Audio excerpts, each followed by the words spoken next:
Hi and welcome to another tutorial video for the Canon EOS 500D T1i and KissX3. Moving on from the previous video that I did on live view showing you the menu functions, the buttons and controls and what they do. We'll use it now in practice here in New Brighton over the way from Liverpool on a beach. Okay, it's just taking a picture of this lighthouse that you can see in the background. We've got the 500D here on a tripod, and the reason being we're on a tripod is that it's a more stable platform. And if you have live view on and using handheld, you have to hold the camera away from your body, which isn't quite as stable.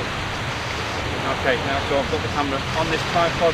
One thing I want to do, because I'm on a tripod, is turn image stabilization off. Now that might seem counterintuitive, but because it's relatively still, the camera's not being moved too much, I've got enough light for a high enough shutter speed, I'm going to take image stabilization off.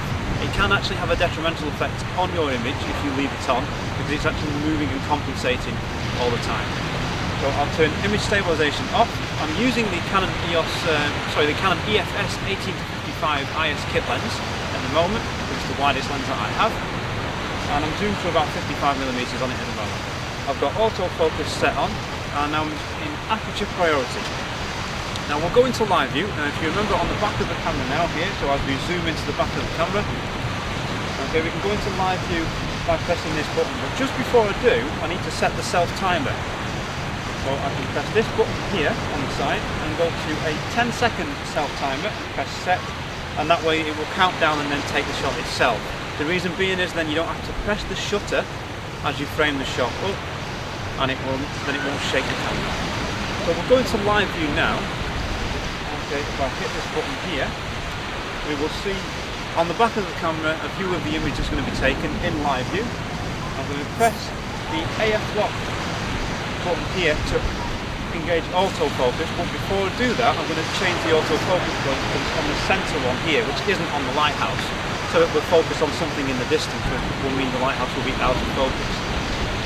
So we'll change that now by pressing set, okay, and we'll use the front wheel on it now to select the one which is now on the actual lighthouse itself.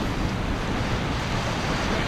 Now if I press autofocus now, it will beep to confirm autofocus, and I'm now ready to take the shot. I'm in aperture priority at f8, cloudy white balance, okay, and the shutter speed is 1/60th of a second, and the ISO 100 as well, so we'll take that shot. Okay, so we'll let that run, you'll hear the camera beep,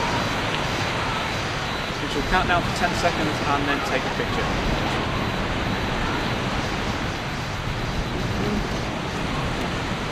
There we have the image of the New Brighton Lighthouse. Okay, I'm going to bring this now up to review by pressing play and take a quick look. It's gone into showing me the histograms on the back of the camera at the moment, and taking a look at that, that is actually a little bit underexposed.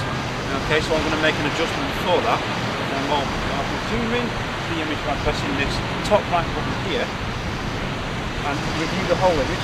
Composition's okay, it's not the best landscape shot in the world, it's not necessarily that interesting of a scene. Okay, but I'm now, to combat this problem that I have with the exposure, I'm now going to add some exposure compensation. Okay, so we're going to go back into live view. I just came out of live view, we'll go back into live view. Here. We'll press the autofocus or autofocus lock button there.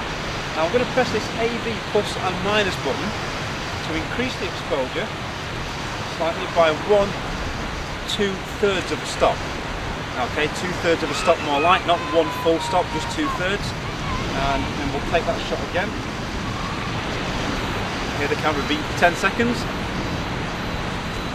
Remind you of an alarm clock. And then we'll see what we get. Okay, that histogram's looking a little bit better. The foreground's a little bit brighter in the image. So we can press play to review that now. Okay, we've got a slightly better exposure on there than we had before. Okay, so what I will do is I'll show these pictures, of course, towards the end of the video as well and throughout. If you do have any questions at all, as he zooms back out on me, it's great having a video man, or cameraman is. If you do have any questions at all about using live view, this is only one example of it. You could use it to take pictures of still life. You could even use live view whilst doing a portrait sitting as well.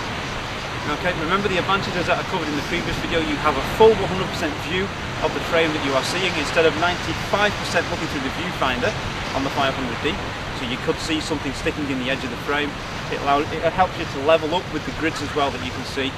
And one thing it will do with certain types of photography as well, using live view and a tripod, it will slow you down so you will take more time to get the images that you want. So thank you very much for watching. I'll catch you guys soon.